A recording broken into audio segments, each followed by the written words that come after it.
Hello guys, good morning! Nagbabalik na naman si Course guys, or normally. Our video for today is magtuturo na naman tayo guys. Sana may matutunan kayo dito sa vlog ko na ito.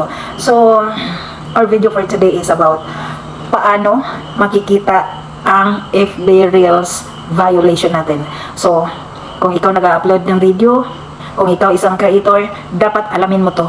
Dapat alam mo every video na ina-upload mo kung may violation ba o wala para hindi ka magbilang.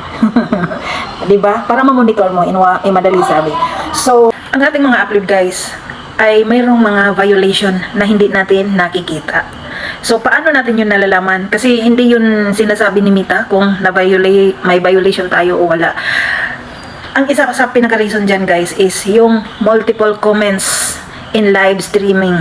So, kung may nagla-live na idol mo, then nagko-comment ka doon ng maraming beses, tapos inulit-ulit mo na ikaw lang, hindi pala maganda yun guys. Violation mo ba? Ma-violation ka rin pala doon. Tapos, ang pangalawa, engaging, follow to follow. Yung engage, kung paano ka nakikipag-engage. Yung follow to follow guys, ingatan nyo talaga. Kasi yun yung mga violation na hindi sinasabi ni Mita. No? So, mamaya makita ko sa inyo kung saan nakikita yung ating mga violation. Pero itong tatlo na sinasabi ko, yung multiple comments in live streaming, yung engaging, at saka yung pag-share.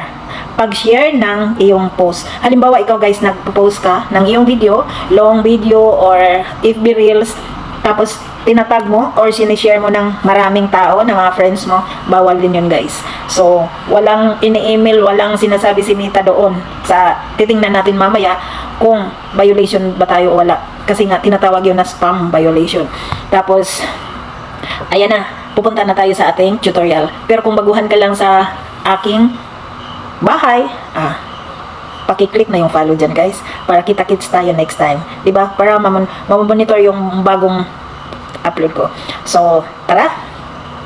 Una natin gawin guys is punta tayo sa ating Facebook account, then click natin yung settings, click mo yung profile name, then click mo yung monetization, then i-click mo yung earnings. Ayan na yun guys, dito nakasulat sa policy issue kung may violation ka o wala. Exit tayo dyan, punta tayo sa settings, click natin yan, and then scroll down, click mo yung help and support, then click support inbox, at i-click mo yung your alert. Ayan na yun guys, dyan na yun makikita yung iyong mga violation. I-click mo lang yung video, then yan na yung lalabas.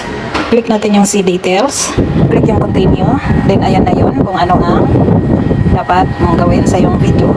Then pili ka lang dyan guys sa tatlong option.